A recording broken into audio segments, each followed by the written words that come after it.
Now, for this episode, I thought it'd be super interesting to basically show you how I am going to use an AI tool to help me write a blog post on ultimately the comparison between two automation tools, right? So I'm pretty familiar with Zapier, also have used make.com. And what I'm basically going to do is I'm going to try to make a blog post that is comparing the two. Now, I thought what would make this super interesting is if I compared what I would get out of ChatGPT's new model 4.0 and then also Manus AI. A lot of people don't have access to Manus AI. I do. So I wanted to basically give them the same exact prompt and then compare the results of the two to show you what you could expect. But then I'm also, as we go through it, I'm going to modify the prompts slightly to see what I end up with. And ultimately, hopefully, we have a blog post that is good enough that I could use to post on the dataSmarts website, or at least something that would serve as a good building block that I could tweak and modify to serve as a good first post on comparing two tools. So I thought this would be super useful. So I'm going to share my screen. Let's do that here. We're going to... All right, so here we have our screen pulled up. Now, this is in ChatGPT. This is probably looks familiar. So what I'm going to say is something very generic, right? I'm not going to be very specific at all.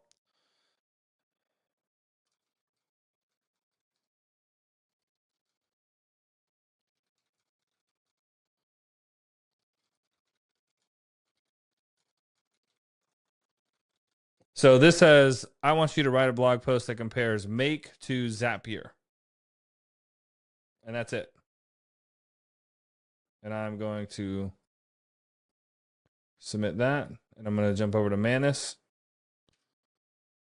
Submit the same thing.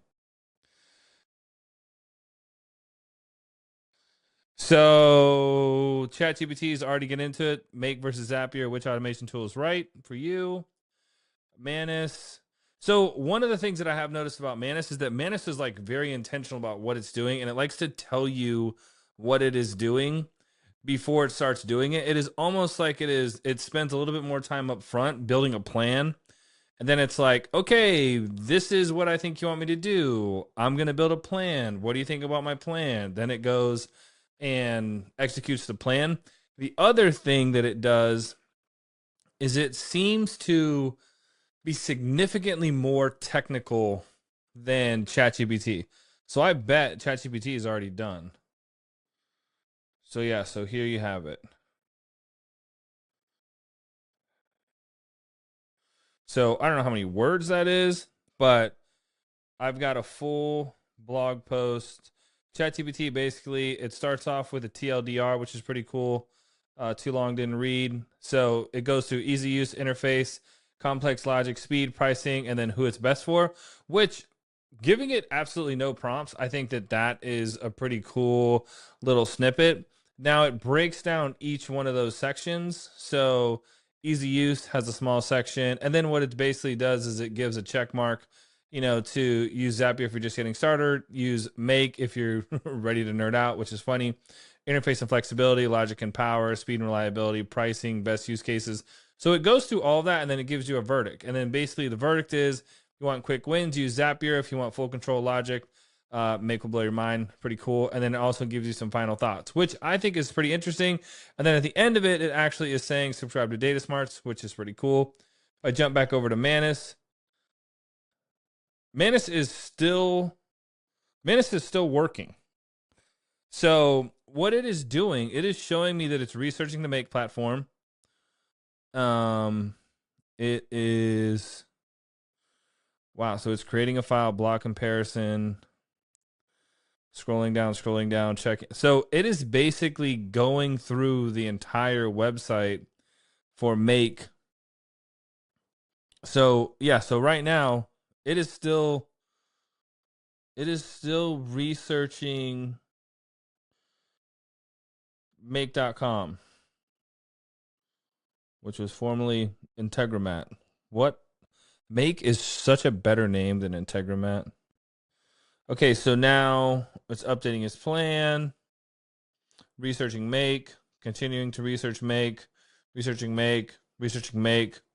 Wow. So one thing that I have noticed is if you are trying to iterate, right? If you are the type of person that maybe you're not exactly sure what you need, or you don't know what it might look like, you don't know what let's say what success would look like, even if the agent and the chat model is able to execute exactly what you want, you don't really know what that looks like.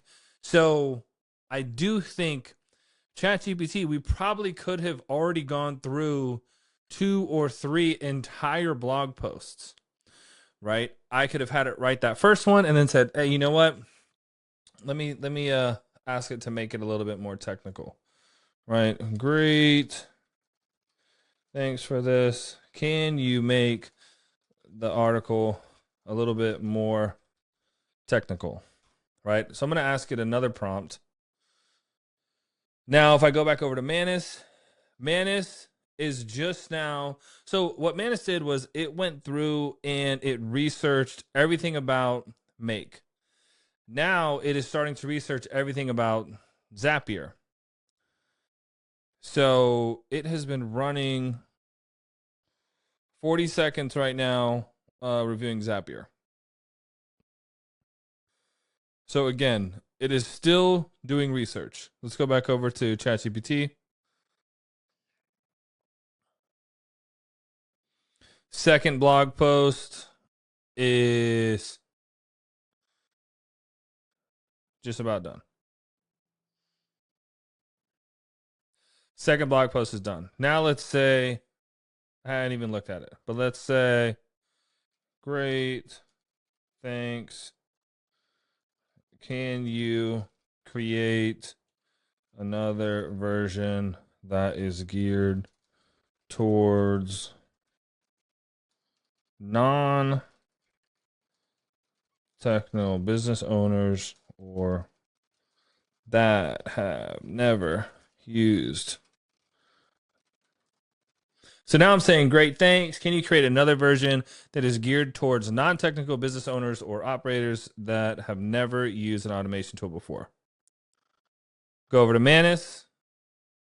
Manus is still researching Zapier. So almost 2 minutes on Zapier. So what I do feel like is that at least in tasks like this, right? Now, granted, the initial prompt was pretty vague, but ChatGPT is basically, I don't want to say it's giving me the cliff notes, but it is doing like a quick and dirty, right? It's going to do some basic research. It's going to figure out what it can find on Make. It can figure out what it can find on Zapier. And then it wants to give me back results. So it is optimized for speed, at least from what I can tell, specifically in this example. What Manus is doing, Manus feels a lot more like deep research, right? It feels like something that you would do in deep research or Perplexity, right? Or it maybe even like Google's Notebook LM. It's spending so much more time gathering information, right? It is actually spending minutes. God knows how much information that actually is able to process in minutes, but it is doing minutes worth of research to understand everything it can about Make. And then it is basically spending that same amount of time on Zapier. And now what it is going to do is it is going to produce, what it says is I've completed my research on both Make and Zapier. I've gathered comprehensive information about their pricing structures, features, user experience, and limitations from official websites and review sites. See, so that's pretty cool. So it didn't just go to their website, it went to review sites and it got information based on what people are saying on official websites and reviews, right? Like that is pretty interesting, significantly more robust. So the output, I would imagine, would have a lot more depth to it, right? That would be a lot closer to what you might get from, let's say, an engineer that has worked in both tools for, a considerable amount of time. The amount of insight that it can provide doing that much research is going to far exceed what ChatGPT put together, in just really, uh, 15 to 30 seconds worth of processing before it spit out a blog post. Now, remember, we've already gone through and done 3 different versions, right? So we already prompted or modified our prompt a couple times. One to be more technical than the first one, and then the last prompt was to be less technical and geared towards business owners and operators. Manus, on the other hand, is still working on the first request, right? And it looks like here, if I'm looking down at the Manus is working little modal, it is saying that it is on, I believe the way to interpret this is it is on step 5 of 8. So right now it looks like it has compared key features, capabilities on both platforms. Now it's looking at analyzing the pricing models for Make and Zapier. It's also evaluating user experience interface on both platforms. We go back over to chat. Yeah, I've got another blog post fully functional.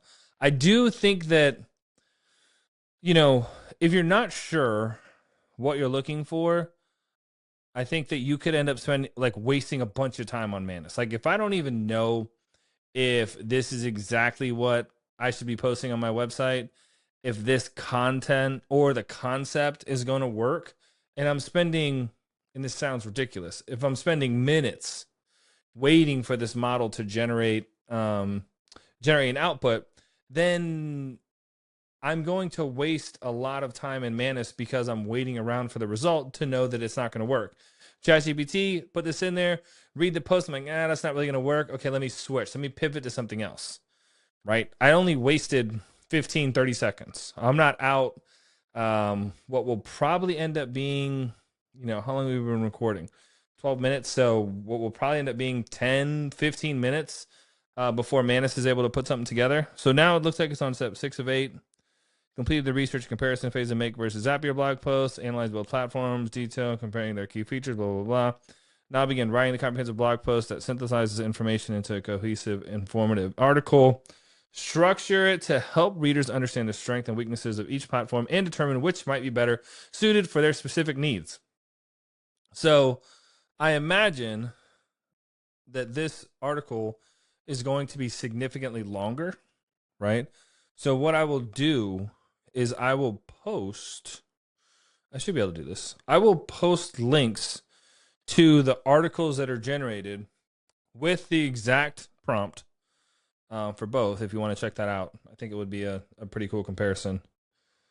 So we're still on 6 for 8. Nothing left to be done. Now, one thing to note about chat is that chat knows about dataSmarts. Manus does not know about dataSmarts.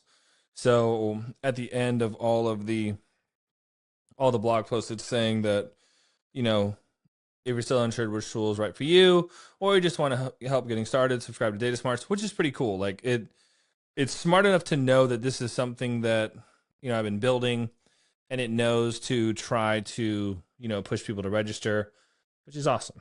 Manus, 8 of 8. Okay, we're getting close. What are the last things it did? Oh, there we have it. Boom, just got the results. And we are at almost 14 minutes. So here you can see the article, Make versus Zapier. So let's see, what is Make, what is Zapier? So that's pretty cool. So it gives you a little bit of background. Core platform architecture, visual design philosophy, pretty neat. Makes circular workflow design. Zapier's linear workflow design. So that's pretty interesting, right? It's talking about all the way to workflow design, which is pretty sophisticated. Integration capability, Makes integration approach, pretty cool. Zapier's integration ecosystem, 5,000 plus app integrations. Make 2,000 plus app integrations. So I don't know where it found that, right? But that's fantastic to have that level of detail. Data handling and transformation, processing your information, Makes data transformation capabilities, Zapier's data handling approach, right? So this is pretty cool. So Make, it excels at complex data manipulation. exceptional data transformation capabilities of visual mapping. If we go down to Zapier, basic data mapping with less visual representation. So right there, that's a big key differentiator. If you're reading this article and you know that you're going to have to do some sophisticated data mapping, then you know right off the bat, Make might be more suited to what you're looking for. Pricing model, pretty interesting that it was able to get down to the pricing. Free plan, core plan, pro plan, teams plan, enterprise plan for Make. Zapier, free plan, professional plan, team plan, enterprise plan. Now it's comparing the pricing, which is pretty interesting. User experience and interface, easy use versus power. So that's pretty cool. Like it's actually going through and, going to tell you what's the user experience like for Make, what's the user experience for Zapier, ideal use case. So this is pretty interesting. When to choose each platform, right? So like I said earlier, choose Make if you have complex data processing workflows, high volume automation needs, advanced technical users and developers, visual thinkers, process designers, budget conscious organizations with sophisticated needs. Okay, scenarios requiring precise scheduling control when you use Zapier. Beginners and non-technical users, basic to moderate automation needs, teams requiring broad app support, organizations prioritizing simplicity and standardization, collaborative teams with many users, users needing additional tools. Industry-specific recommendations. Industries better suited for Make. So that was pretty cool. E-commerce, financial services, software development, data-intensive businesses. Better suited for Zapier. Small businesses, marketing agencies, educational institutions, nonprofits. So that's pretty interesting, right? Because as soon as somebody comes in, you could almost say, hey, are you e-commerce, financial service, software development, or a data-intensive business? Maybe you should go towards Make. Are you a nonprofit, educational institution? Maybe you should go towards Zapier. Making your decision, key considerations, technical expertise, complexity of workflow, data transformation requirements, volume. I think that's very interesting. Budget constraints, app ecosystem. Now the conclusion. Both Make and Zapier are excellent automation platforms with distinct strengths and approaches. The better platform depends entirely on your specific needs, technical capabilities, and preferences. Now, you can tell that the output here is totally different, right? One is significantly more detailed, significantly more thorough, but it also took a lot longer to process. So what is interesting here is depending on your use case, it might make more sense for you to use ChatGPT to write a quick little blog article. But if you're really trying to put out substantive content, right? If you're really trying to build out your website with thorough, detailed information, like what I'm going to try to do for dataSmarts, I'm going to want to build off of this type of content, right? The type of content that Manus gives me for a comparison like Zapier and Make. Now, I can go in here and humanize this article by giving, for example, one thing that I don't love about Make is even if their tool is super sophisticated, I just don't love the interface. It just feels like very gamified to me, right? So I can add that, right? It's a personal experience. That's my opinion. And now for Zapier, one of the things that I cannot stand is trying to revise Zaps. It is so complicated to figure out which Zap is the one that's in production, which one's being edited, which revision is actually running. So that, again, is something that I can add to this, but the foundational pieces are already there. So sure, it might have taken 10 minutes for this post to run, but this post is going to be a lot closer to what I would want to have on dataSmarts than what I got out of ChatGPT. Again, ChatGPT, I was able to do 3 iterations. I probably could have done 5 or 6 iterations of that blog post while Manus was working, but the outputs would never have matched. I would have had to give ChatGPT significantly more information in the prompt for it to give me something like I got out of Manus. Now, what I could probably do moving forward is, let's say that this is the template for how I want to create automation comparison tools or just tool comparisons in general. I could publish this blog post, and then I could take this blog post, feed it into ChatGPT in a more specific and intentional prompt and say, I want you to write a blog post that is like this and give it what Manus said as an example and see what it can come up with. Will it do as good a job with the research and putting together this scientific of a comparison? I don't know. But just wanted to take a second and show you guys, one, how I'm using AI tools to create dataSmarts, and also to give you a little insight into what Manus is like, what it's like using that tool, and how it compares to the more well-known ChatGPT. So hopefully you like this. Hopefully this was helpful. If you enjoyed this video, consider sharing, subscribing, leaving a review. All those things help us expand to a broader audience. And until next time, stay smart.